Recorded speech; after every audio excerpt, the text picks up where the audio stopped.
Fala aí, galera, meus amigos do Telegram, Thiago Cabelo, estamos de volta aí com mais um Minipod especialíssimo, cara, o nosso Minipod especial que a gente adora fazer. Tudo bem contigo, cara? Como é que tá aí nesse clima grego, cara?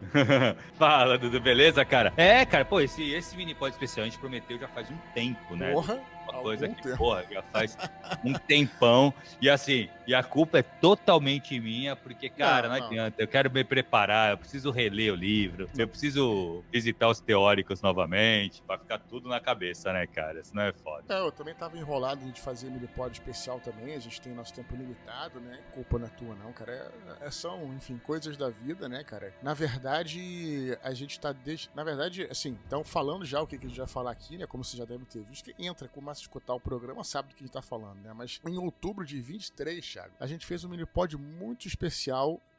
Minipod especial. Cara, 23, velho. É outubro de 23, cara. Caraca. Fizemos um Minipod especial, muito especial, sobre a Ilíada, cara. Que era uma parada que eu já queria falar há um tempo, né, cara? Grande, né? Eu até aconselho a galera aqui, né, a escutar esse programa da Ilíada. Na verdade, não precisa escutar antes, tá? Mas escute também o programa da Ilíada. Eu vou tentar aqui, não sei onde vocês estão escutando o programa, vou tentar linkar, fazer um link, enfim, botar alguma coisa que remeta aí a esse podcast, o Minipod especial da Ilíada, né? Que é um dos textos mais antigos que se tem notícia no mundo ocidental, Thiago. É verdade isso? Eu ouvi falar isso aí, não sei se é verdade, né? É isso e mesmo. A Ilíada é aquele grande épico, né, cara? Aquela meio que formou uma parte do nosso imaginário ocidental, né, cara? E a gente, na verdade, Thiago, quando a gente gravou a Ilíada, não sei se você vai lembrar, a gente iria falar um pouco sobre tudo, né, cara? Sobre a Ilíada, sobre a Odisseia e tal. A gente conseguiu, porque só a Ilíada. E também tem o seguinte, até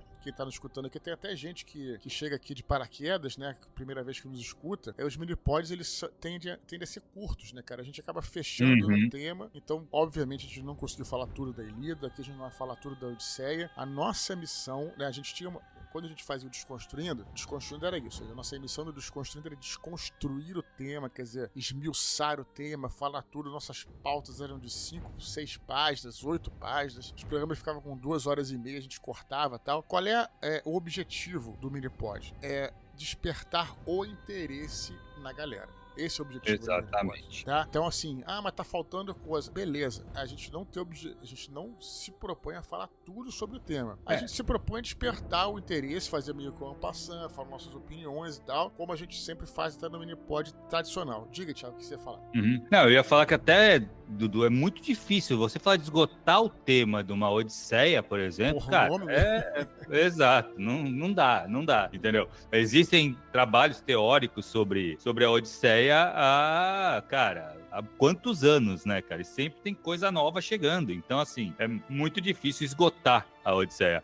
Aqui é isso, né, cara? A gente vai dar esse en passant aí na obra, falar um pouco sobre o poema e tal, e despertar o interesse, cara. Assim, eu quero... O grande objetivo que eu tenho aqui é que alguém se empolgue o suficiente para ler a Odisseia inverso, né? Não em prosa. Eu já me empolguei, já tenho aqui, inclusive a edição... Cara, ninguém tá patrocinando, a gente não faz propaganda aqui, mas a edição que eu tenho aqui é da Companhia das Letras, né? Do Pinguim Companhia das Letras, que dizem que é uma edição... Quer dizer, ela é boa, né, cara? Assim, e até bastante acessível, até em termos de preço, mas dizem que a tradução, ela é legal, né, cara? Isso. É de um português chamado Frederico Lourenço, cara. Isso, um professor. Né? Porra, eu acho que é a melhor entrada pros poemas. Exato. Eu acho que é a melhor entrada pros poemas, porque ele fez de uma maneira que parece prosa. Entendeu? Tu tá lendo ali, é poema, é poesia, mas ele conseguiu colocar de uma maneira que parece que tá lendo uma prosa. Ele é muito bom, cara, muito bom mesmo. Esse cara traduziu a Bíblia também, cara. Acabou agora, eu acho. Não sei quantos volumes. O cara é muito bom, o cara é muito fera. Excelente. Então, assim, antes da gente começar aqui, só falar 2 coisinhas rápidas, Thiago. Então, a galera que já nos escuta, já nos conhece, eu quero pedir, né, cara, pra galera divulgar esse programa entre os amigos. A melhor maneira da galera conhecer o Minipod é você divulgando os Minipods especiais, né? Porque muita gente escuta o Minipod tradicional e vê lá, pô, cara, o Minipod tradicional é leitura de e-mails, né? Então, o cara fica meio confuso, né? Teve uma vez eu botei Minipod em alguma rede social, o cara falou, mas a leitura de e-mails não acaba, quer dizer, então o cara que tá começando não entende essa proposta do Minipod tradicional, né, que sai todas as quintas-feiras, né, que é a leitura de e-mails. Aqui, a gente fecha em um tema, a gente não vai ler e-mails de ninguém, tá? A gente fecha um tema, e aí talvez seja interessante é a melhor maneira de você enfim, apresentar o nosso trabalho de podcast, com né? certeza, pra galera, então mande pros amigos, divulgue nas redes sociais, coloque aí sei lá, onde é que você usa, Instagram, Twitter, Facebook, LinkedIn, TikTok, não sei, façam a coisa aí, né, cara? E lembrar também que, pra quem realmente não conhece a gente, lembrar que a gente tem um Minipod literário, né? Que é o programa que sai, os especiais, eles são publicados sem periodicidade nenhuma, tá? Esporadicamente aí, pra fazer um trocadilho com o meu nome. Mas o Minipod literário, né? Ele sai todas as quintas-feiras. Primeiro ele sai no meu canal do Telegram, que é o t.me/EduardoSpor, e depois saem todos no mesmo dia, né? Todos os agregadores de podcast, você pode escutar pelo Spotify, Google Podcasts, Apple Podcasts e tal, só procurar por Minipod literário. Então sejam bem-vindos aí, né? E vamos falar hoje sobre a Odisseia. Tiago, quer falar uma coisa ou posso já... Vambora. Isso aqui? Então, antes da gente começar aqui, já introduzindo o tema, né? Por isso que é bacana, né, a galera escutar um pouquinho sobre o Minipod. Eu não quero me repetir muito, né, cara? Porque o nosso tempo é limitado aqui, mas lembrando que na Ilíada a gente falou coisa interessante. A gente falou que a questão do Homero, se o Homero existiu ou não precisamos repetir aqui, escutem lá. Essa questão da Ilíada, sobretudo da Ilíada, né? E você pode me corrigir, ela é um conjunto de fragmentos, né, cara, assim, que foram sendo incorporados aí pra você construir esse poema, tudo, né? Às vezes nem tem todo a guerra, que é basicamente a Guerra de Troia, tudo, né? E então, escutem lá. Vamos fazer o seguinte, mas eu acho importante repetir uma coisa aqui, Thiago, que é você falar um pouco sobre você, cara. De novo, aqui a gente não tem pretensão de ser os mestres, doutores, pós-doutores. Cara, nós somos... eu, pelo menos, sou um curioso nas coisas. Somos interessados, né? Interessados. Mas fala um pouquinho do que você já estudou aí da Ilíada da Odisseia, Dudu. cara. Vamos lá, Dudu. Na verdade, eu comecei, cara, a gostar... Olha que engraçado, né? Eu comecei a gostar de literatura grega depois de ler o Portões de Fogo. Olha o caminho, né, cara? Eu li o Portões de Fogo lá mais moleque. Aí conversando com uns amigos, a gente quis escrever um RPG, que a gente escreveu lá o Neocosmos, né? Que é um universo pra D&D e tal. E ali começou a parte da pesquisa. E aí, cara, eu fui me aprofundando cada vez mais. E aí, quando eu fui fazer faculdade de letras, cara, eu descobri que até o Frederico Lourenço aí, que é esse professor de Portugal lá, português, dava aula, né? E aí eu, fui pesquisar e dava aula na Universidade do Porto. Eu falei, preciso ir pra fazer aula com ele. Aí eu consegui uma mobilidade acadêmica, fui pra Portugal pra estudar literatura grega com ele, né? Essa era a minha ideia. Mas, quando eu cheguei lá, ele tava em Coimbra, não era o Porto. Indiferente, eu acabei estudando com um professor maravilhoso também, um cara muito bom. Engraçado, cara, que isso é uma coisa que me preocupa assim. Por que eu acho que é tão importante a galera ler a Ilíada, ler a Odisseia, no original não, mas lendo em poema. Porque essa literatura clássica, cara, ela tá morrendo, Dudu. Eu lembro que, na minha turma lá de Portugal, tinha eu mais 4 ou 5 pessoas só na turma. E dos 5, e de todo mundo que tava lá, eu era o único, de fato, interessado na parada. Tanto é que, cara, assim, eu tive o cara dava aula basicamente pra mim. Era eu e tinha mais uma senhora que tava fazendo também com vontade de aprender e tal. Então, cara, eu vi que a coisa assim tava meio que morrendo. Mas foi aí que eu realmente mergulhei nos poemas homéricos e comecei a estudar o negócio profundamente. E hoje, gosto demais, né, cara? Porque eu falo, eu já li... Pra te falar que eu não li todas as traduções... Saiu uma tradução que não faz tanto tempo assim, a última tradução eu não li ainda, tanto da Ilíada quanto da Odisseia. E já fiz vários trabalhos, já tive um curso presencial com o Fábio, tá ligado? A gente fez um curso sobre a Ilíada também, e tinha fazer da Odisseia, mas acabou que não deu tempo, o Fábio foi pra fora, né, que ele é diplomata, então ele trabalha em missão, aí ele foi pra missão e não voltou mais pro Brasil. E a gente não montou o da Odisseia. Perfeito. Mas é isso, cara. Pra mim sempre foi assim, esses poemas são algo assim fenomenais, cara. Fenomenais. Exatamente, tô sentindo aqui minha orelha quente, cara. Tá falando mal de mim porque eu ainda não li, mas eu já tenho pelo menos aqui do meu lado aqui me chamando, cara. Vamos recapitular rapidinho. Então, cronologicamente, a Ilíada vem antes, né, cara? A Ilíada. Isso. O que é a Ilíada? A Ilíada é a história da Guerra de Troia, né? A gente não vai falar de novo dele, que já falou no outro podcast, né? Exato, mas a história da Guerra de Troia, né? Temos aí o grande herói Aquiles, né? Então a gente não vai falar sobre a Ilíada aqui, mas eu acho que a gente pode recapitular da maneira como terminou terminou a Ilíada? Como é que acabou a Ilíada? Né? Tem aquela história... Então, Dudu, vamos lá, pra poesia. A história do Aquiles, que morre, que tem então, o calcanhar de Aquiles. Como é que é isso? O cavalo de isso Troia. Isso tudo, Dudu, tá no grande arco de Troia, tá? Que é a história da Guerra de Troia, né? Que aí tem várias histórias que montam esse grande arco, tá? A Ilíada em si, o poema, os 24 cantos da Ilíada, ele acaba quando o Príamo vai pedir pro Aquiles o corpo do filho de volta, o Aquiles, do Heitor, o Aquiles devolve, e são feitos os ritos funerários. Aí acaba a Ilíada. Então a gente não vê a queda de Troia no poema, tá? Porém, existe o grande arco. O grande arco de Troia mostra tudo isso, desde o começo, lá, recrutando os heróis e tudo mais, as pessoas que vão pra lá, o rapto da Helena, isso tudo existe, tá dentro do grande arco, né? Que não aparece na Ilíada. A Ilíada, cara, ela conta alguns meses, não sei se chega a alguns meses, mas assim, alguns momentos no último ano de guerra.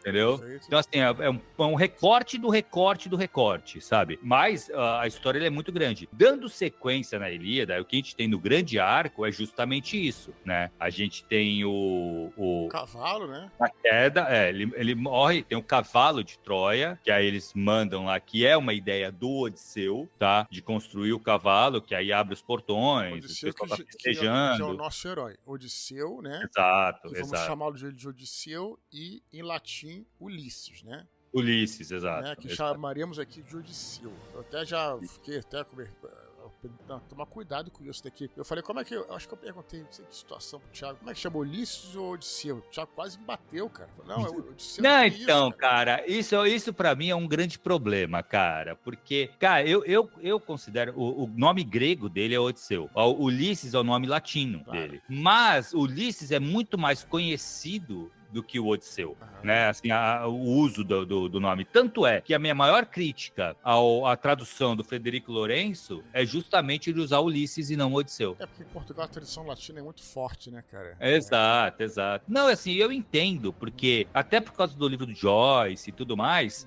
Ulisses ficou muito mais conhecido, ficou muito mais popular, né? Então, as pessoas reconhecem. Fala Ulisses, já sabe quem é. Claro. E o Odisseu vai ter que fazer toda uma explicação, se bem que assim, eu acho que tem mais a ver você tratar o nome grego do personagem, né? Já que tu tá falando da cultura grega ali, né? Mas no caso, assim, o Odisseu, ele tem a ideia do cavalo de Troia, ele pensa nisso tudo, aí envia-se o cavalo é destruído, destrói, aí Troia cai, e os heróis gregos, né, retornam pra casa. Sim, aí o Aquiles morre aí, no caso, né? Sim. O Aquiles morre antes disso, eu acho. Se eu não me engano, o Aquiles morre antes do ataque, antes do cavalo até. E aí você... Porque até tem uma cena horrenda, que o eu não vou saber falar. Neoptolinemo, não vou lembrar. Não vou saber se falar exatamente, que é o filho do Aquiles, né? Ele chega na guerra, ele faz a invasão e ele mata o filho do Heitor. Tem uns nomes bizarros na parede. Tem os nomes, né, cara? Cleptominestra. Como é que é? Né? Exato, Cleptominestra. Puta, cada nome que não dá pra falar, não, você vai desculpar. Mas aí você tem, só pra esclarecer aqui então pra galera, você tem a Ilíada e você disse, né, como você tinha falado, mas acho que isso vale voltar, que não tá na Ilíada a queda de Troia. Isso você sabe, o ciclo, né, de Troia, você reconstrói pelo teatro, pelas peças, seria isso? Por peças, por textos que ficaram, mas não... E outra, né, Dudu? E o problema é que, como não tem, diferente da Ilíada em si, não tem um texto unificado quanto a isso. Então, tu tem várias versões, e aí que os mitos começam a ficar muito confusos, sabe? Tu tem várias versões para a mesma personagem. Tipo, por exemplo, a Helena de Troia, a Helena, né, o objeto ali da guerra, tem vários finais diferentes. Perfeito. Tanto é que a gente tem, na Odisseia, ela aparece. Então, eu considero a Helena, que foi uma sequência da Ilíada, né? No poema da Odisseia. Odisseia, já que você tá falando esse nome, então vamos lá. Odisseia então vem do Odisseu, né? Que é o herói, né? Um dos principais heróis gregos ali, um herói muito esperto, vamos falar um pouco sobre ele, né? Já virou hoje sinônimo, né? De aventura épica, né? Uma aventura longa e complexa, né? Uma Odisseia, vai demorar tanto tempo para alcançar aquele objetivo, né? Vamos então, Thiago, para sinopse, vamos dizer assim, geral do poema, né? Como é que começa e do que se trata a Odisseia, afinal de contas? Eu estava falando já, estava terminando a Ilíada, estava dizendo que os heróis vão voltar para casa, não é isso? Isso, exatamente. Então, a Odisseia, Dudu, ela é bem complexa, porque, para mim, o nome Odisseia já tá errado para esse poema. Tá? Porque, errado, quem sou eu, né? Mas assim, mas considerando, a Odisseia, ela é uma parte do poema. Esse poema ele é dividido em 3 partes. E a Odisseia, que é de fato essa viagem, esse retorno do Odisseu para Ítaca, né, para a ilha dele lá onde ele é rei, esse retorno dele é a Odisseia. E isso é uma das histórias, uma das partes do livro, tá? Tanto é que o livro ele abre com a Telemaquia, que é o filho dele indo saber ter notícias dele. Então, exato, tem toda essa primeira parte, o Telêmaco, é o exato. filho dele, né? Então ele tá ausente do palácio dele, lá do castelo, sei lá onde é que ele fica lá. Né? Exato, na verdade ele vai até Pilo, se eu não me engano, falar com o Nestor, e o Nestor não tem notícias do pai, mas envia ele para Esparta para falar com o Menelau, onde ele encontra a Helena, entendeu? Também, né? Que tá lá que tá lá em Troy, tá em Esparta. Essa viagem do Telêmaco é toda a primeira parte da Odisseia. Então a gente não vê o Odisseu. A primeira parte da Odisseia é focada no filho dele, Telêmaco. É isso? Exato. E aí o que acontece? Aí tu vai ter aí no meio, aí sim a Odisseia, que na verdade vai ser o Odisseu contando as aventuras dele, né? Certo, que ele passou e tudo mais. E depois tem o retorno, que também ocupa uma boa parte, que é uma terceira parte da história. Que é onde o Odisseu e o Telêmaco, exato, que ele chega em Ítaca, aí acabou a Odisseia. Que ele chegou em Ítaca. Que isso é a Odisseia, né? É a volta dele para casa. Aí é o retorno, que é onde ele tá tendo problemas internos lá, né? Que os pretendentes estão tocando o terror no reino e tal. Então é ele resolvendo essa parada, entendeu? Mas começa assim, então, quer dizer, tal, ou não, tô perguntando que eu não sei, tá? Então o Odisseu tá ausente da casa dele e entram homens querendo tomar o lugar dele, vamos dizer assim. É que, na verdade, já começa o poema com os pretendentes lá. E há muito tempo lá. Sim. Já, eles estão há bastante tempo. Aí vai ter... Na verdade, ele começa... Tá só a mulher e o filho, né? O Telêmaco, exato. E aí, só que o Telêmaco já é um homem, né, cara? Já é um homem, um garoto que já estava virando homem. Na verdade, a telemaquia... muitos teóricos colocam que ele é uma das grandes sacadas da telemaquia, é justamente isso. É essa coisa primeiro, talvez, como é que é? Romance de formação. Porque é o garoto, é o garoto que sai garoto e volta homem. O Telêmaco a gente pode chamar de um herói, eu acho, tá? Você pode me colocar, você é o que é o especialista hoje. Mas eu enxergo o Telêmaco, Thiago, assim, embora eu não tenha lido, né, Odisseia, mas pelo tudo que eu já li sobre a Odisseia, sobre essas histórias, como o clássico herói ocidental, né? Que eu não vou falar do herói oriental aqui, que é o caso dos samurais, então o grande general já começa como grande general e tal, mas muitos dos heróis ocidentais, Thiago, Harry Potter, Rei Arthur, etc, né? O Luke Skywalker, tudo, eles começam, né, como indivíduos ainda em formação, né, que nada conhecem do mundo praticamente e precisam partir numa aventura, na maior parte das vezes, Thiago, para procurar a sua origem. E essa coisa do pai é bem clássica, né? É a questão do Luke Skywalker, né? E eu acho que é Atena, não é Atena que fala pro Telêmaco, cara, para encontrar o pai, né? Assim, acho que é isso. Então, quer dizer, a deusa chega e fala, né? Conte seu pai. Parta para encontrar o pai. Então, e a busca pelo pai é a busca pelas suas origens, né? O pai é uma metáfora, pode ser até no caso aí tá bem solidificada, mas é a busca pelas suas origens. E é o que qualquer jornada espiritual que a gente percorre vai nos trazer, né, cara? Exato. Qual é a nossa origem? O que você busca da sua vida? O que você quer ser? Sabe, cara? Como é que você vai se encontrar? Então, eu acho essa coisa do Telêmaco muito bacana. Então, essa primeira parte do poema, né, Thiago? A primeira parte, cara, se eu não me engano, na verdade, essa parte da telemaquia, que é uma parte de fato muito importante, ele tem o que vai do primeiro ao quarto canto, assim, de 24 cantos, os 4 primeiros são só o Telêmaco, entendeu? E aí nós temos em seguida, nessa meiuca, nesse espremido entre as aventuras, propriamente a Odisseia, né? Que essa viagem... E aí a aventura dele mesmo. No barco. Que, na verdade, é contada, né, por ele, porque a gente vai... Na verdade, assim, ele começa mesmo, o primeiro primeiro canto é uma assembleia dos deuses, né? Variar. E a Atena pede pra Zeus, fala, pô, Deus, o cara tá lá, tristão, vamos tirar ele, vamos fazer ele voltar pra Ítaca, porra, que sacanagem e tal. E aí, eles decidem isso. E aí sim que ela vai falar com o Telêmaco, ó, vai procurar teu pai. E aí ele parte pra jornada e aí a gente fica com ele, os primeiros 4 cantos. Aí depois de 7 anos que ele tá lá, porque o que acontece? O Odisseu, ele tá na ilha com a Calypso, né? Isso também é uma outra...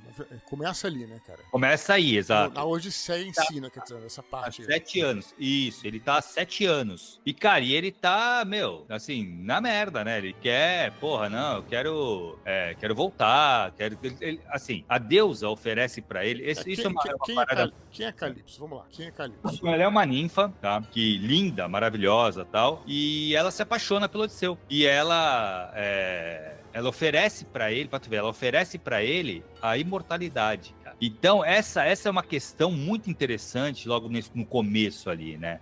Porque é uma discussão extremamente filosófica, né, de você parar pra pensar. O cara, ele troca a imortalidade por uma vida mundana de volta para casa. Então, toda essa parte aí da Odisseia é esse desejo do Odisseu de retornar pro lar. Isso é uma coisa, cara, que é muito forte nas pessoas, né? Tu vê muito isso, a gente vê isso até hoje com refugiados, sabe? Que sempre aquela coisa pela casa, né, cara? De voltar pra sua cultura, voltar pro seu mundo. E ele, assim, a ninfa não consegue entender, é muito interessante, porque assim, ele tá triste, mas ela não entende por quê. E aí, quando a Atena convence Zeus a libertar o Odisseu, aí ele é liberto, né? Ele vai ter que sair de lá, e ele vai, e aí ela deixa ele construir uma jangada e vai embora. É uma jangada simplesinha agora, inicialmente, né, cara? Isso.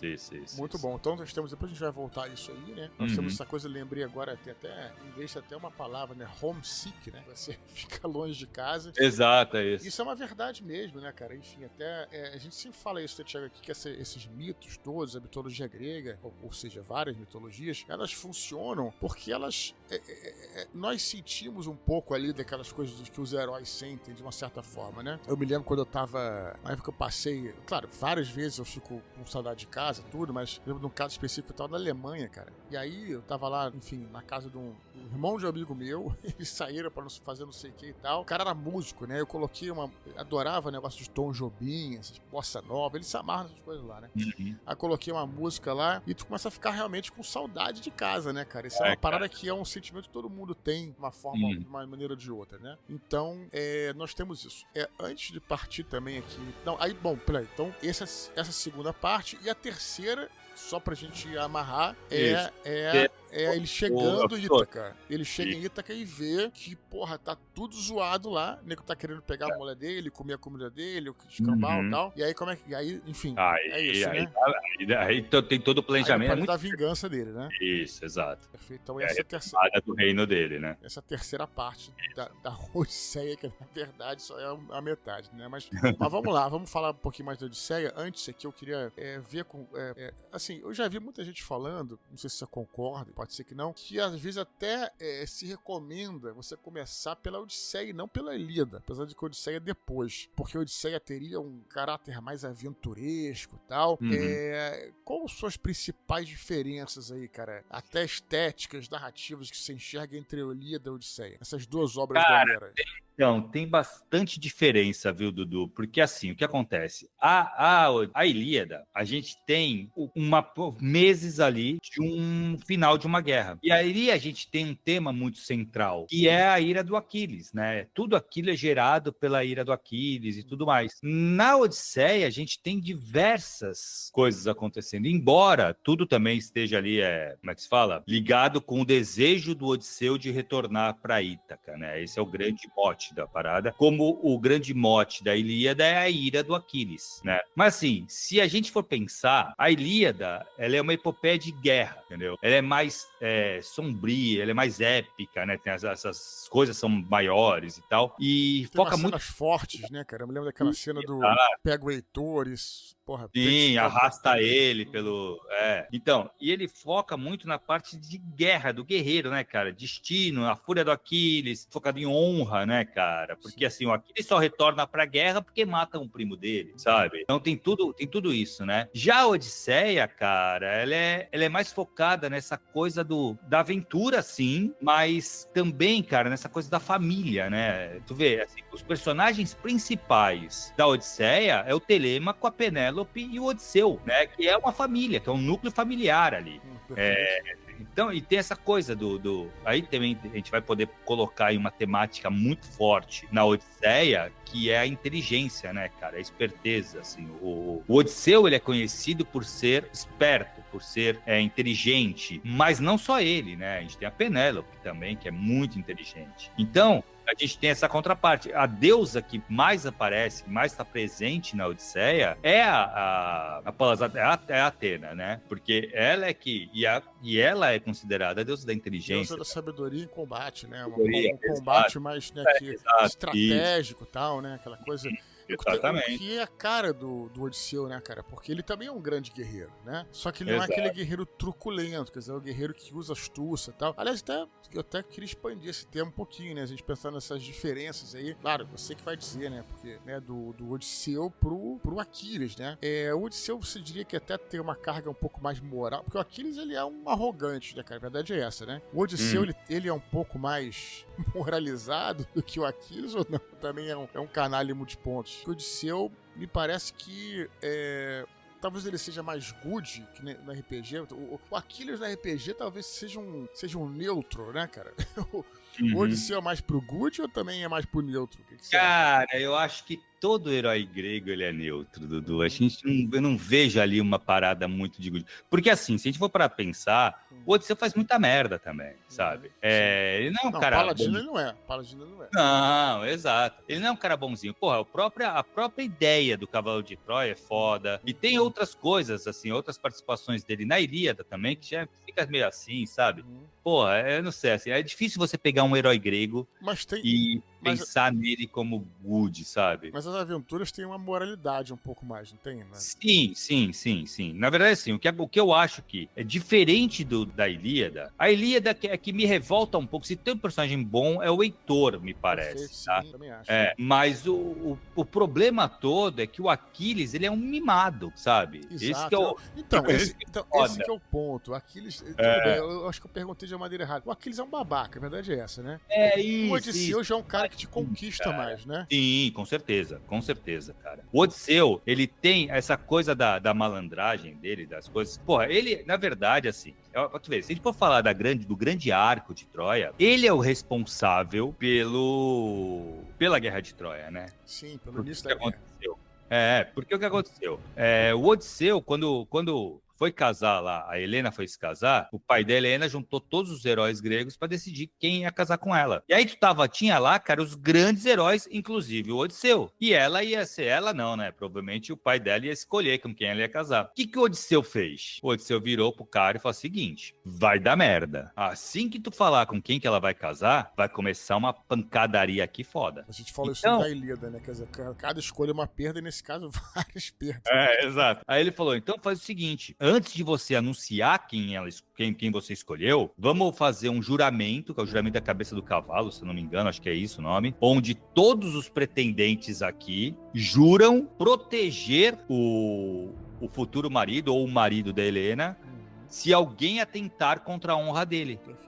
E aí ele faz, em troca disso, ele casa com a Penélope. E aí ele faz isso, aí todos eles juram. Então, assim, todo mundo jurou que ia proteger a honra da Helena, do Menelau, né? Com qualquer questões da Helena. E aí, quando o Paris rapta a Helena, todos são obrigados a ir, por causa desse juramento, Perfeito. Que foi feito por outra parada. Sim, para proteger, para impedir para impedir a guerra civil, né, na Entre Grécia, eles, né? exato. E acabou que se tornou uma guerra contra Troia, né? Por causa desse juramento, né? Exatamente. É isso aí. E aí todo mundo teve que ir, não teve como não ir, porque tinha jurado, né, cara? Claro. Perfeito. Você tem na Ilíada, né? Vamos dizer assim, pelo menos na Ilíada que a gente, né? Ali propriamente original, tem essa participação, se a gente falou de Atena aqui e tal, né? Da deusa Atena.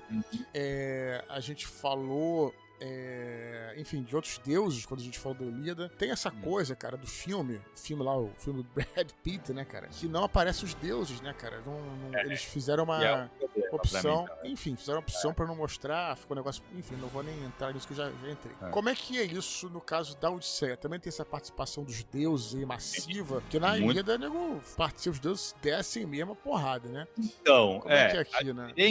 A diferença da Odisseia, na Ilíada, os deuses são mais atuantes fisicamente, sabe? Então, assim, o Ares vai para o campo de combate, sabe? Ele vai lá lutar com os caras, a Atena também. Então, ali tu vê uma coisa mais atuante deles de maneira física. Na Odisseia, os deuses estão presentes. Abre, que eu te falei, abre o poema com uma assembleia dos deuses. Mas é uma coisa mais sutil, tá? Os deuses, eles atuam, mas de uma forma um pouco mais sutil. Aí a Atena, ela que vai lá no Telêmaco, fala, vai procurar teu pai. Exato. Ela disfarça o Odisseu no retorno. Então, assim, ela usa muito como conselho, ela se disfarça de mendigo também pra ela ou o Odisseu que se disfarça de mendigo? O Odisseu. De mendigo, o Odisseu. Disfarça ele de mendigo pra entrar no castelo depois. Pra voltar pra Ítaca. E ela atua muito mais dessa forma sutil, mas a gente ainda tem ainda o Hermes também, que ele que vai comunicar a Calíope. Tem o Poseidon, né? Isso que eu ia falar, isso que eu ia dizer, tem até a treta, até onde eu sei, também tem uma treta pesada com o Poseidon, que era o deus dos mares, né? Que fica brigando com ele, né? Com o Odisseu. Exato. Fazer tudo pra ele voltar. Como é que é isso aí, cara? Como é que essa treta... Então, o Odisseu, ele cega, né? O Polifemo lá, o Ciclope. Sim, a tua história é maneira. Depois a gente vai chegar lá ainda. E o Poseidon, entendeu? E aí o Poseidon fica puto com ele e fala que esse cara não vai voltar. Então quem toca o terror na parada é o Poseidon, entendeu? Quem toca o terror. E assim, e o Zeus também tem a participação dele, né, cara? Ele faz aquele esquema, né? Ele fica como com o árbitro final, tanto é que no conselho, quem julga se vai poder lá libertar o Odisseu ou não é ele, e ele vai controlando, vai proibindo, permitindo que os deuses façam as coisas, e aí no final ele permite ele garante que o Odisseu volte para casa também, né? Então assim, temos as participações dos deuses. É um pouco diferente porque a gente não vê os deuses agindo diretamente. Tem os outros deuses menores lá, o Bóreas também, o Vem, tem muitos deuses. É muito fantástica, né? A Odisseia, ela é mais fantástica do que a Ilíada nesse ponto, porque são várias aventuras, né? Você falou, a gente já falou do Bastante Odisseu aqui, já falamos de Telêmaco, você falou a Penélope, ela é muito inteligente, né, cara? Que é a esposa do Odisseu, né, cara? E qual é o papel dela na obra aí? O que você destacaria dessa... Tem aquela coisa que ela tem que se resguardar pro Odisseu, né? Ela é casta, não é isso? Então o que acontece, cara? Eu não sei se a gente falou, eu acho que é legal falar antes de falar, porque assim, ela é casta por 20 anos, né, velho? É uma coisa pra cacete, né? O que acontece, na verdade, ali? E quando ele parte pra Troia, ela sabe que ele vai ficar 20 anos fora. Ele sabe que vai ficar 20 anos fora. Já tinha sido previsto isso, né? Que ele ia ficar 20 anos fora. Então, ela sabe que ele tá, assim, sabe? Ela acredita que ele esteja vivo e que ele vai voltar, mesmo depois de 20 anos. A Penélope, ela retrata, cara, aquela coisa da esperança, sabe? De saber que vai voltar, que vai retornar e tudo mais. Sim. E sim, cara, ela é, na verdade, uma contraparte, cara. Na verdade, ela é o Odisseu em mulher. Então, assim, ela é hiper inteligente. Ela é aquela sacada do tear lá, né, cara? Que ela tá fazendo lá o tecido lá e, cara, ela faz durante o dia e de noite ela desmancha. E ela promete pros caras que quando ela acabasse de fazer aquela... Eu não lembro o que era, um chale, eu não sei o que é. Quando ela acabar de fazer, ela vai tomar a decisão dela. Então, ela faz durante o dia, de noite ela vai e desmancha. Faz durante o dia. Pô, a sacada que o Odisseu teria, entendeu? Então, ela é considerada a contraparte. E aí tem muita discussão, mas ela se manteve casta mesmo e tal. Cara, por tudo que chegou na gente, ela se manteve casta esse tempo todo. Sim. Isso aí. Certeza. Certamente, eu vou falar mais à frente, mas deve ter inspirado a Sherazade, inclusive, né? Que é dos Mil e Uma Noites, essa história de contar histórias e você vai mais uma noite. Prolongando, né? Prolongando, cara, prolongando. Já que você falou da Penélope, a gente já falou da Calypso, né, que era ninfa, né, que também, outras das mulheres do Odisseu a gente já falou, tal. Você também falamos do Poseidon, e também tem aventuras com monstros marinhos também, cara. Acontece isso na Odisseia, cara? Então, bem fantástico, né? O que acontece? A Odisseia, Dudu, o que eu acho interessante é como ela é contada. Ela é contada através dos olhos do Odisseu. Né? Porque quando ele sai lá daquela... Lembra que eu falei da Calypso, da ninfa e tal? Os Zeus falam, ó, porra, deixa o cara embora. Ele vai embora e ele, mesmo o Zeus falando, pode ir embora, o caraca, o Poseidon fica puto. E ele destrói a jangada. Ele lança uma tempestade e destrói a jangada. E aí... O Odisseu, cara, ele vai cair numa ilha chamada... Peraí, Dudu, como que é o nome dessa ilha, cara? É da Circe, da feiticeira? Não, dos Feácios, Esquéria, se eu não me engano. E ele chega lá todo ferrado, e aí ele conhece, cara, uma personagem que é muito interessante também, viu? Que é pouco falada, mas é a filha do rei, que se chama... Nausicaa, acho que é Nausicaa o nome dela, que ela é filha do rei Alcino com a Arete, né, com a rainha. Ela encontra ele e ela se apaixona por ele a princípio, e ela leva ele até o pai. E é muito interessante essa passagem porque ela tá com... Ele tá ali no mar, tudo ferrado, nu, e ela, a princesa, saiu lá pro campo e tá com as aias e tal, todo mundo vê, quando vem ele, todo mundo corre, menos ela, entendeu? E aí, lógico, influência divina, e aí eles começam a se apaixonar por ele, e ele é levado pro palácio. No palácio, ele tem uma cerimônia lá, um jantar e tal, que essa é uma parte muito importante, cara, que é uma hora que ele escuta, que o Odisseu escuta os Aedos cantando. E eles cantam, cara, a queda de Troia. E o nome dele é falado, é citado. E ele começa a chorar. Esse choro do Odisseu, ele é muito interessante, porque assim, é um choro meio ambíguo. A gente não consegue ter uma certeza do porquê que ele chora. Se ele tá emocionado, porque tá vendo o próprio nome, né? Esse é um choro de felicidade. Então, exato, porque assim, se o teu nome, na Grécia, principalmente, não tinha Instagram naquela época, né? Se o teu nome... tá numa canção espalhado pelo mundo, você alcançou a glória máxima, entendeu? Você é conhecido no mundo todo. Hoje a gente conhece as pessoas pela imagem, né? Pelo rosto, porque temos fotos e tudo mais. Claro. Naquela época, cara, o teu nome que era carregado. Então, assim, nesse momento, ele tem ele realize, né? Ele percebe que ele virou um grande herói, entendeu? Que tá nas canções. Pode ser isso, o choro dele, muita gente defende essa tese de que foi por isso que ele chora, mas também, cara, ele pode chorar pela saudade de casa, né, por perceber que tudo que isso foi feito e ele tá aqui ainda ferrado, fodido, que não chega em Ítaca. Há quanto tempo isso aconteceu? Porque nesse momento já faz 10 anos que essa cidade caiu. É uma década que ela caiu e ele tá longe de casa ainda, né? Então a gente tem essa dúvida desse choro dele. Mas bem, aí o que acontece? Percebem que ele é um cara foda, e aí ele começa a contar a história dele. E aí sim que começa a narração. Perfeito, quer dizer, então na verdade ele tá chorando, ele pode estar chorando pelas duas coisas. Ele pode estar triste e pode estar feliz, né?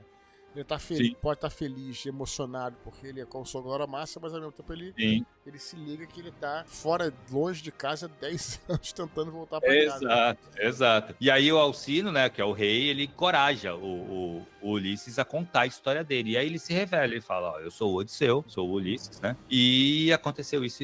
E aí ele começa a relatar toda a história dele. Que aí sim é a Odisseia. Você falou que era coisa fantástica, que você tem magias, tem feitiços, bruxas e tal. Tem a feiticeira Circe, não tem? A questão da ilha. Sim. Como é que é essa história da feiticeira, cara? Então, cara, a Circe, ela é uma feiticeira mesmo, né? E ela transforma os homens em bichos.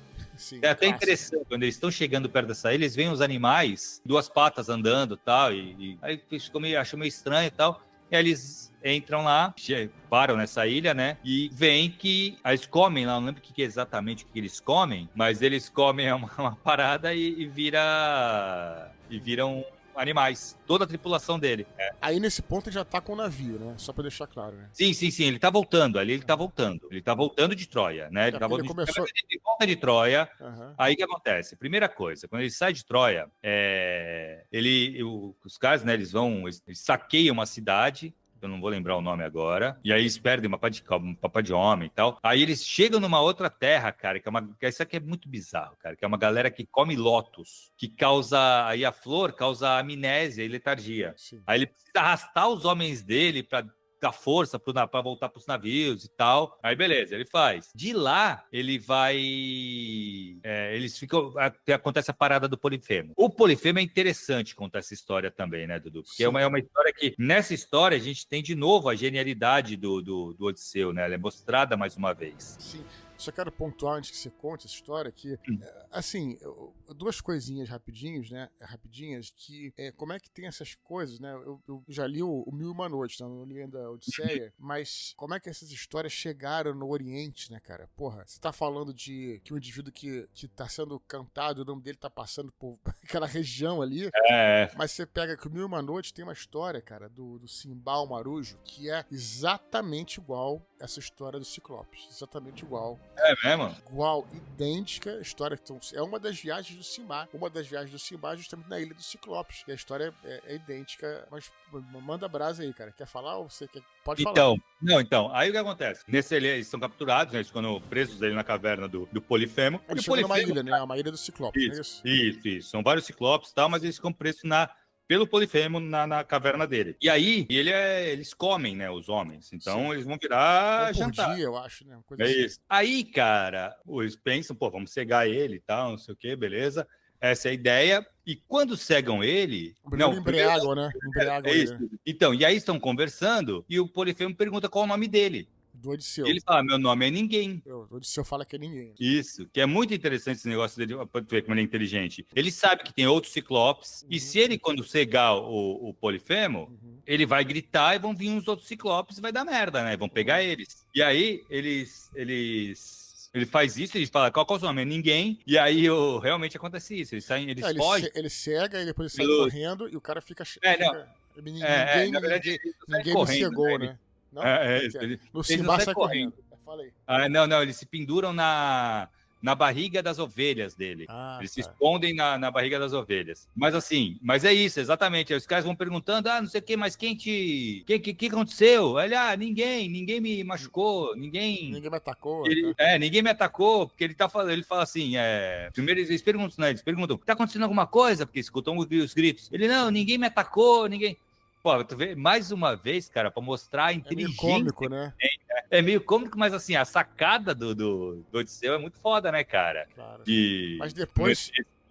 Mas depois, quando ele entra no barco, ele fala, né? Meu nome é Odisseu, não é isso? Isso. Ele fala lá. Não se lembra falar não lembro se no poema ele fala, não. Eu acho que eles fogem e já vai direto. Mas assim, eu sei que eu não lembro, porque eu sei que aí o Poseidon fica puto com ele, né?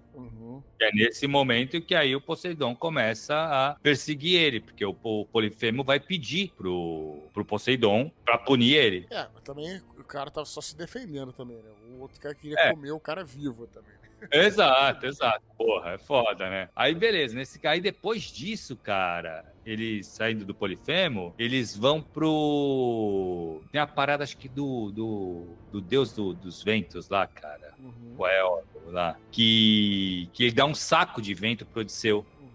Exceto do vento oeste. Quando eles estão quase chegando em Ítaca, alguém na tripulação lá abre o saco, aí vem a tempestade e jogam eles pra longe de novo. Aí chegam lá nos Lestrigões, são gigantes canibais também, que destrói quase toda a frota do Odisseu. Aí beleza, aí eles conseguem fugir, claro, e vão pra cair na ilha da Circe. Que aí sim transforma a galera num sapos, em bichos, né? Em bichos em geral. Lembrei agora ainda do Dr. Morro, né? Quer dizer, outra inspiração, né? É impressionante como é que essas coisas, né? É impressionante. Voltam, né, cara? Mas perdão, continua. Não, então, nesse caso, o Hermes é enviado lá também. E ele fala pro Odisseu e convence a Circe de libertar. Convence o Odisseu a libertar os homens deles da Circe, né? E aí, nesse caso, é interessante porque é o seguinte: a Circe, ela não é uma filha da puta. Aparenta, né? Ela realmente mantém lá os caras, mas ela acaba virando uma parceria ali com o Odisseu. Ele fica um ano lá, tá? Não é pouca coisa, ele fica um tempão lá com ela. E ela fala pra ele que pra ele voltar pra Ítaca, o ideal seria ele falar, vai consultar o profeta Tiresias. Aí beleza. Só que o profeta Tiresias, ele morreu. Então o Odisseu tem que ir pro Reino dos Mortos. Que, cara, é um dos melhores partes do conto. Assim. Rio dos Mortos e o Hades. O Hades, né? Enfim, que não é uma coisa ruim. O Tártaro que é ruim, né? É isso. Né? Na verdade, não tem muito essa coisa do ruim aí, tudo é ruim, na verdade. Uhum. Tanto é que aí... Campos Elíseos também?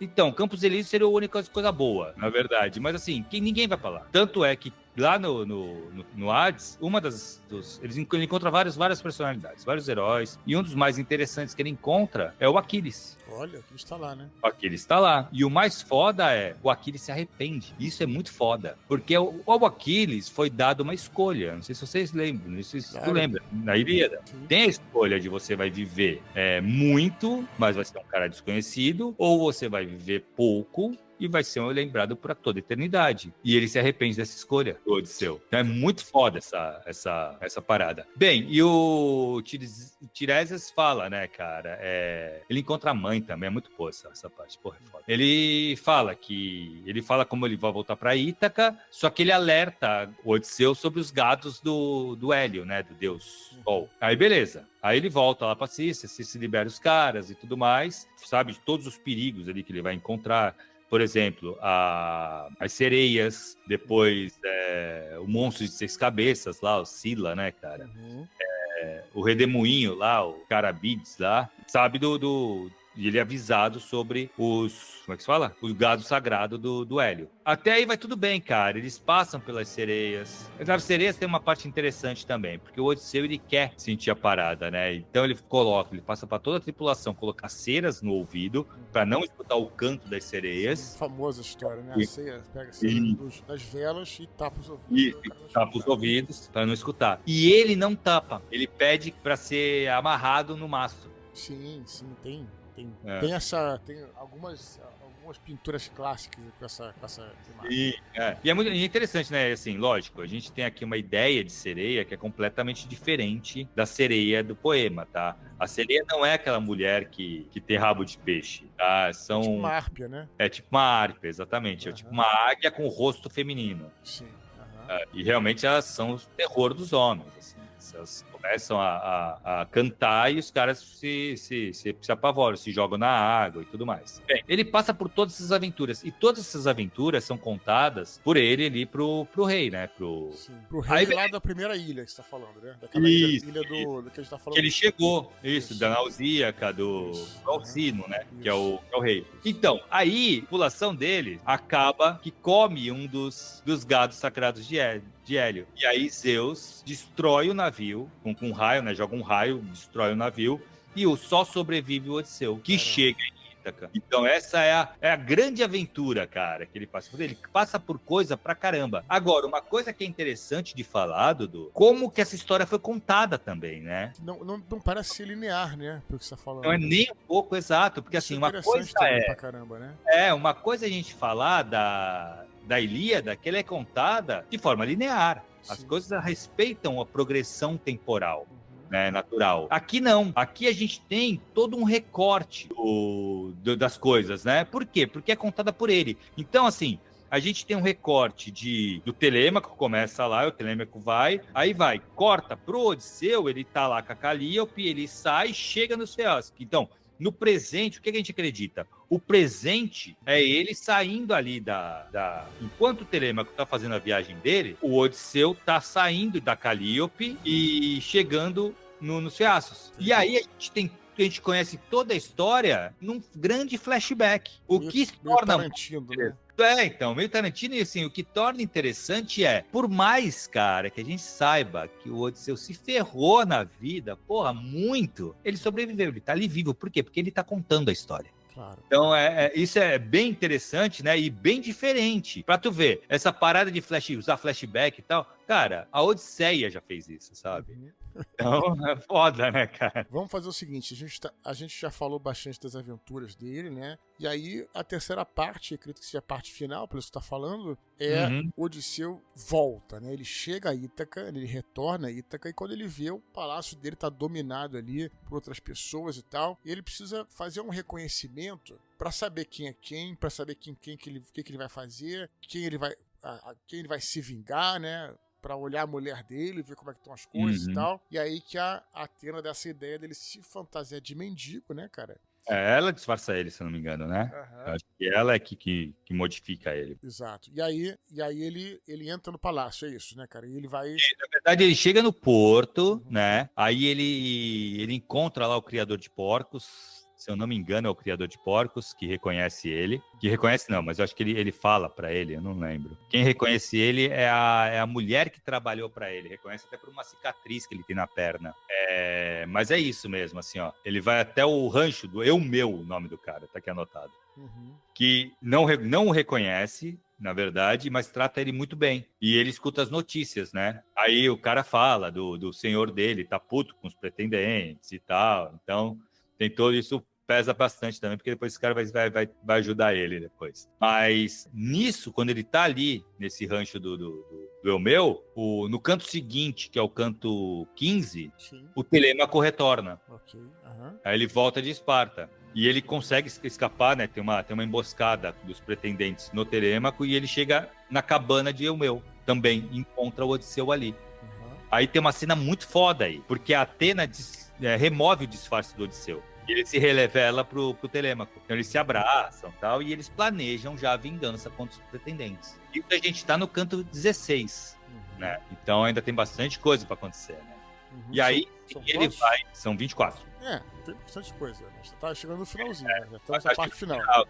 Exato. Aí o que acontece? O Odisseu e o Telêmaco, eles se separam, né, cara? E vão pra cidade. Aí o Odisseu vai disfarçado ainda de mendigo, que é o... Engraçado, o único que reconhece ele de cara é o cachorro, o velho cachorro dele, chamado Argos. E o cachorro fica tão feliz, tá bem velho, né, cara? Imagina, um cachorro, anos, né, 20 anos, e o cachorro, ao reconhecê-lo, fica tão feliz que morre de alegria.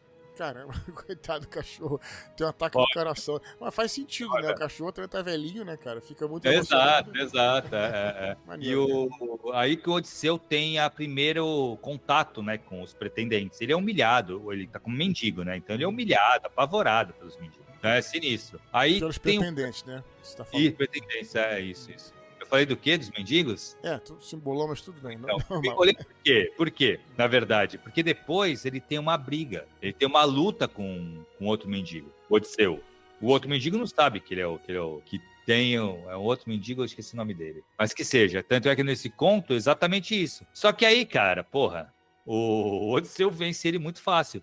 E aí ele ganha respeito dos pretendentes. Os pretendentes passam a... Opa. Esse mendigo é sinistro.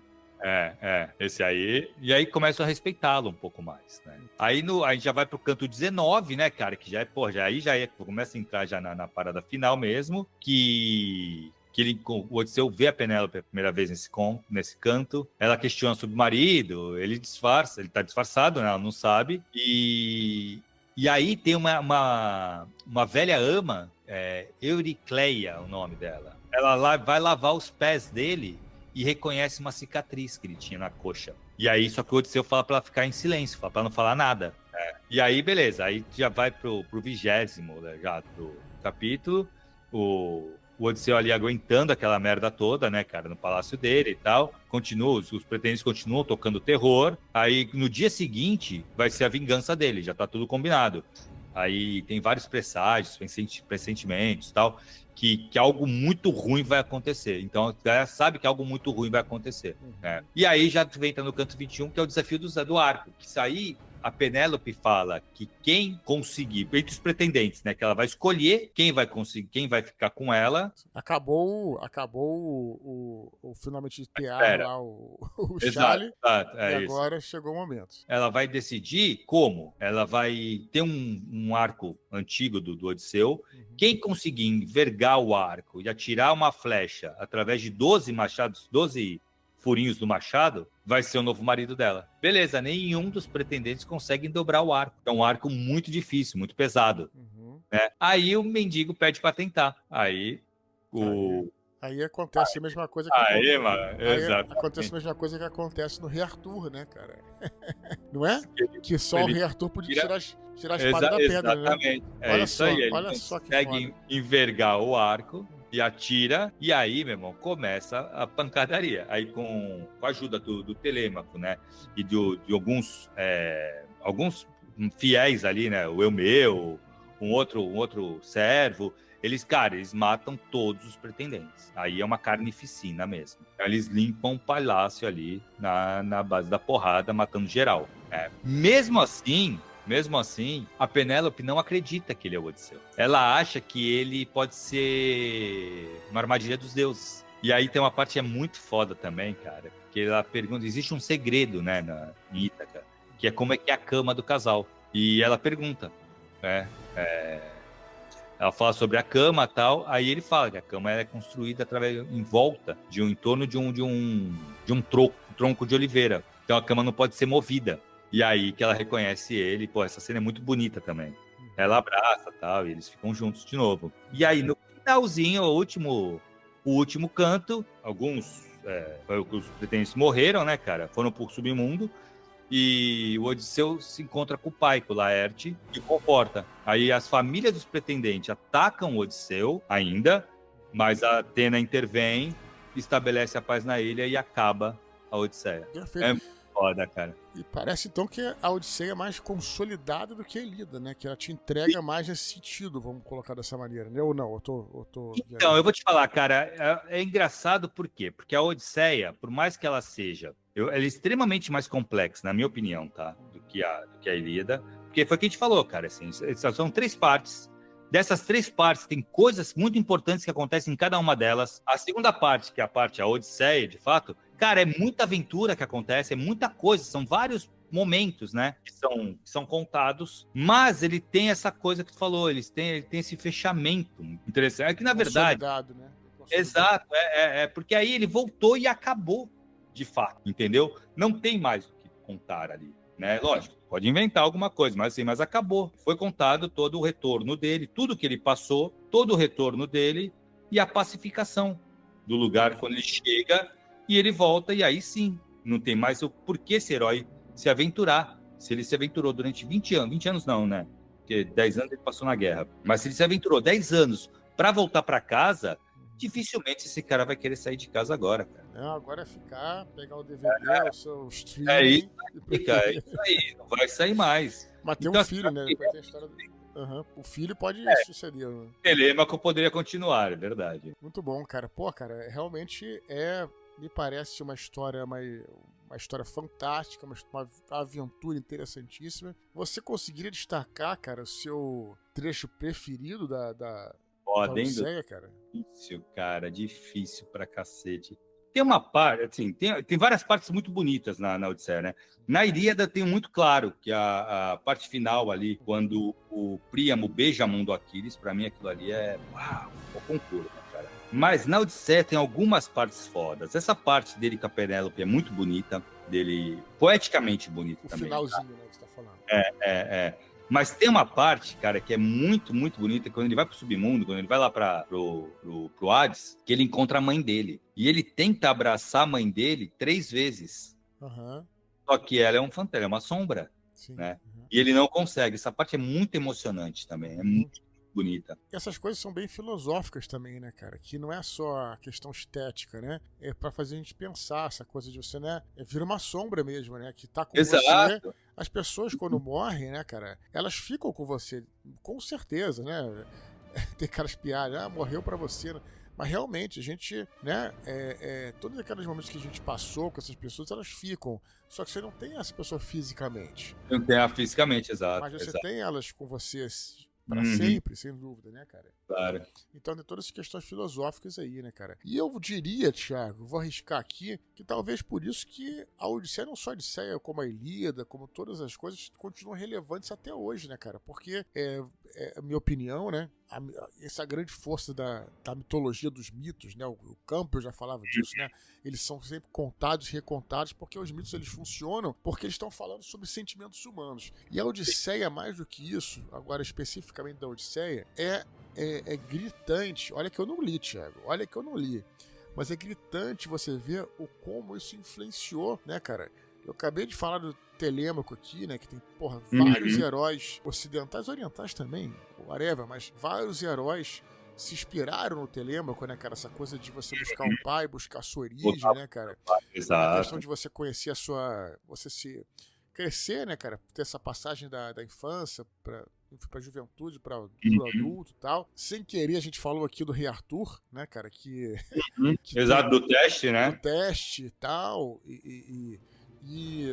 eu tava dizendo pra você que, por exemplo, no caso da história do Ciclope, tem uma das aventuras do Simba é idêntica praticamente a história do até a parte do ninguém e tudo mais. Até a parte do ninguém, cara.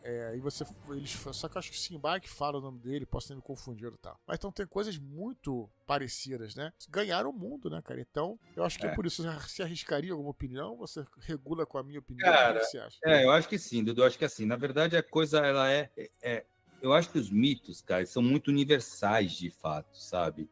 Tudo isso é que, na verdade, como tu falou, tem muitas passagens ali que tu consegue tirar, cara, muita coisa, sabe, dali. Essa passagem da mãe dele, foi o que tu falou, cara, a sombra, por quê? Porque é uma sombra só, sabe? É uma coisa que fica, né?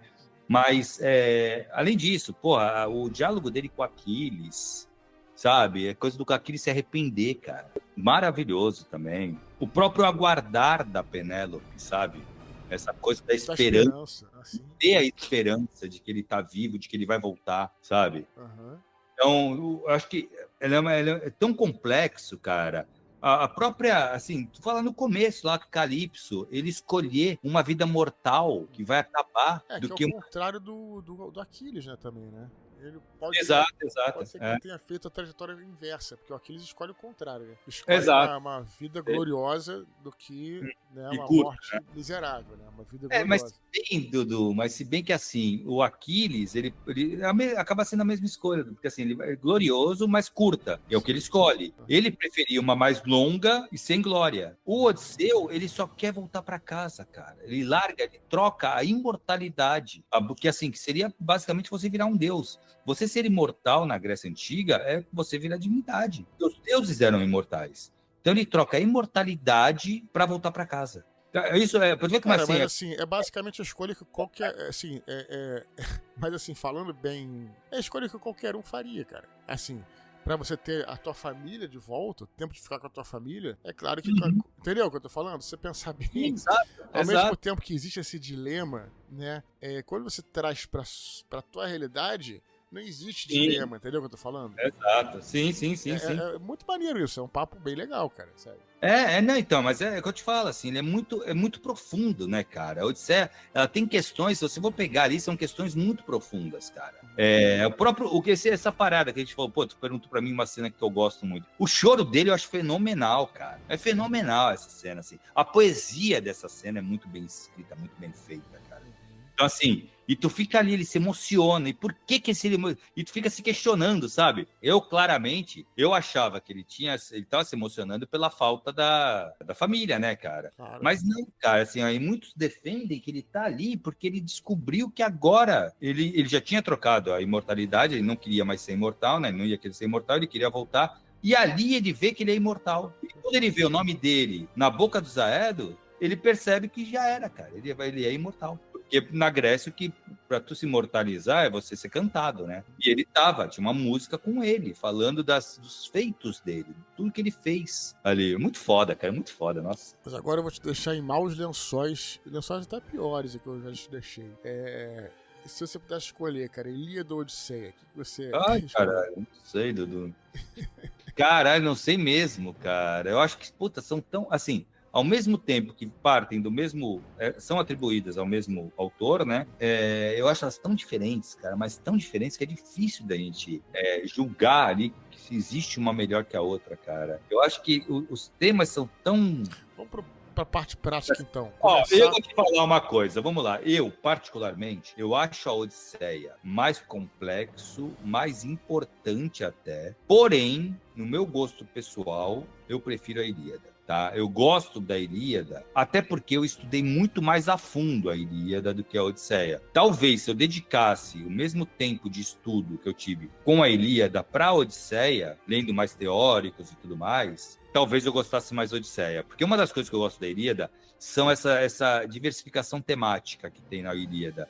E eu tenho certeza que a Odisseia tem muito mais. É que eu não sei ainda, entendeu? Quem quiser começar a ler, você recomenda... Eu tenho os dois, recomenda começar pela Ilíada ou pela Odisseia? Cara, eu acho que depende, cara. Eu acho que a Odisseia ela é mais gostosa de ler do que a Ilíada, tá? Eu acho que a Odisseia ela tem... Acontece mais coisa, que eu tô te falando, né? Tem ali os 4 primeiros cantos que são do Telêmaco. Depois começa aí a volta dele com a Calypso, ele cai lá com a Nausíaca e ele começa a contar as histórias dele. Então, assim, as aventuras são mais... Tem mais aventura, tem mais... Então, assim, acho que é mais gostoso de ler a Odisseia.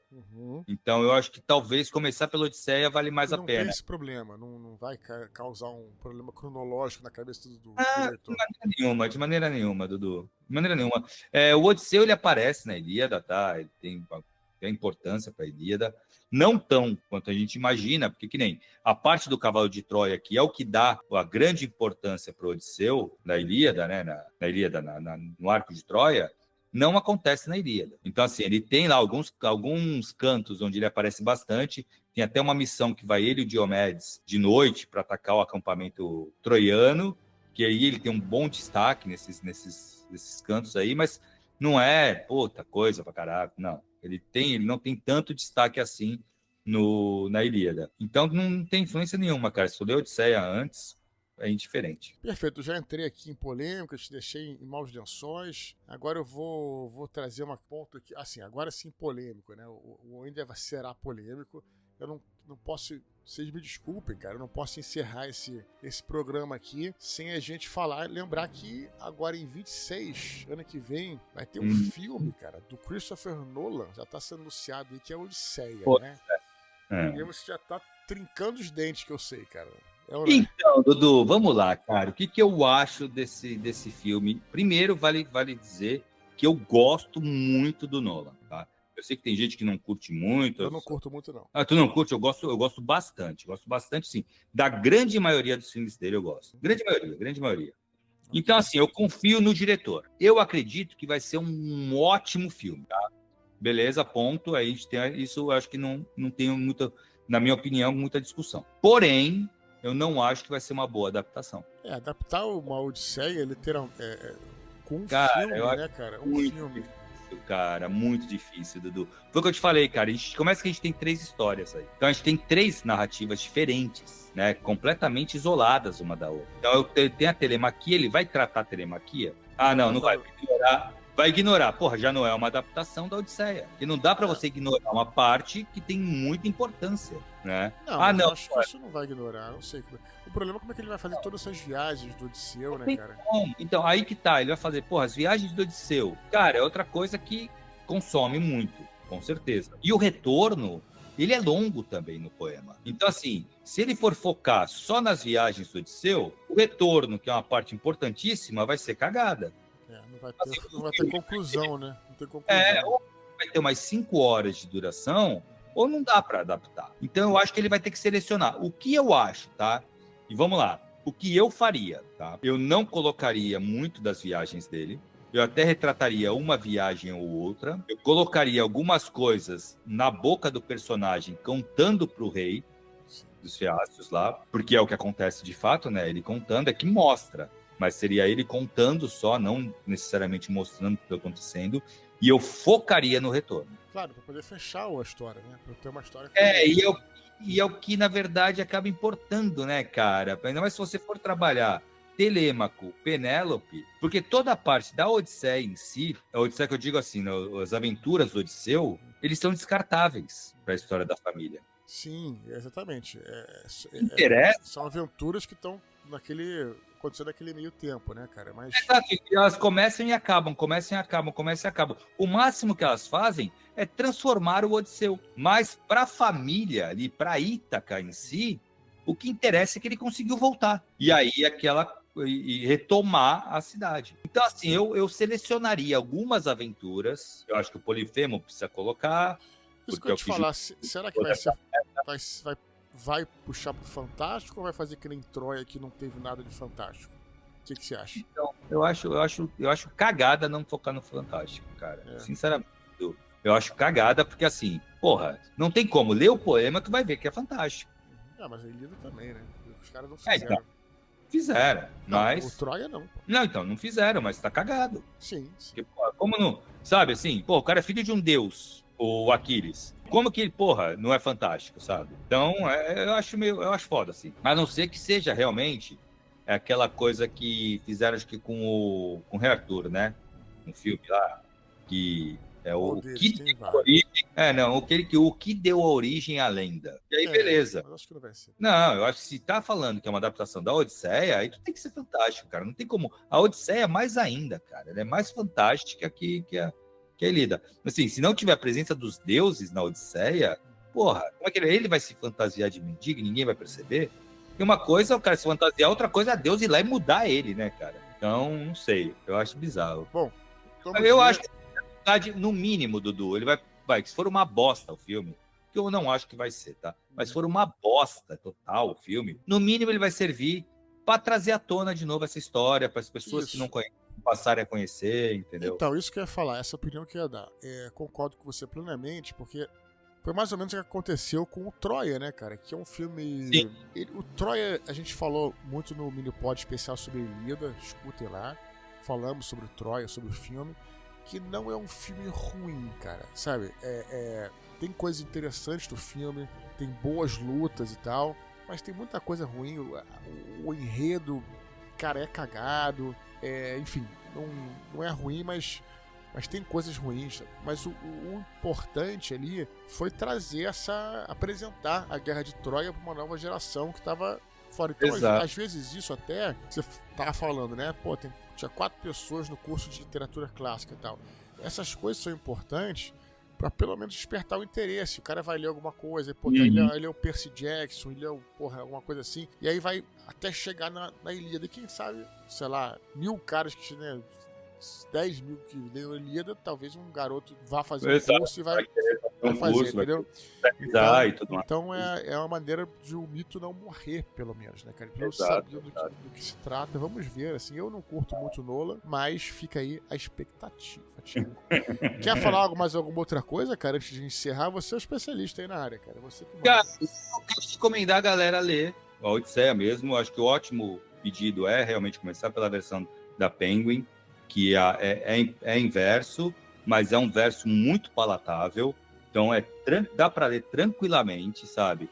No começo pode estranhar um pouco, mas conforme você vai lendo, você vai entrando no ritmo, e aí tu vai ver que fica muito fácil. Chega no momento, no meio do canto 2, tu já tá lendo como se fosse prosa. Então, insiste um pouco, o começo eu sei que é meio complicadinho, porque a gente não tá acostumado no inverso, né? Mas, cara, tu vai pegar o ritmo e vai que vai. Então, eu recomendo muito. Leiam a poesia. Leiam o poema. Penguin é perfeito, cara. Porque tu vai sacar algumas coisas, que eu falo, as cenas que eu mais gosto e tal, eu sou muito influenciado pela poesia também. Porque como foi escrito isso, cara, é muito bonito, sabe? Então, tu vai ter uma experiência muito diferente que você tem na prosa. E vale muito a pena, cara. Muito a pena. Muito bem, vou tomar esse conselho, até esse puxão de orelha pra mim mesmo, cara. Pra eu mesmo começar a ler aqui, porque tá aqui do meu lado me chamando. Então, muito bom, cara. Vai gostar, Dudu.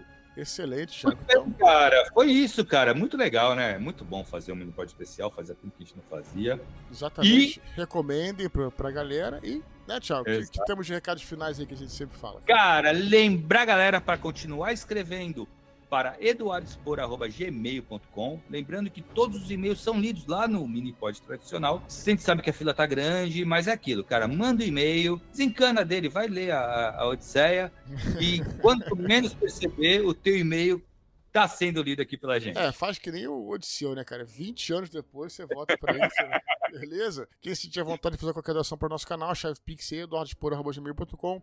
Se você estiver escutando esse áudio por outras mídias, agregadores e plataformas, acesse e confira o nosso canal no Telegram, endereço t.me/EduardoSpor. Fechou, Thiago? Fechou, Dudu. Valeu, galera. Até semana que vem. Até a próxima. Um grande abraço e tchau, tchau.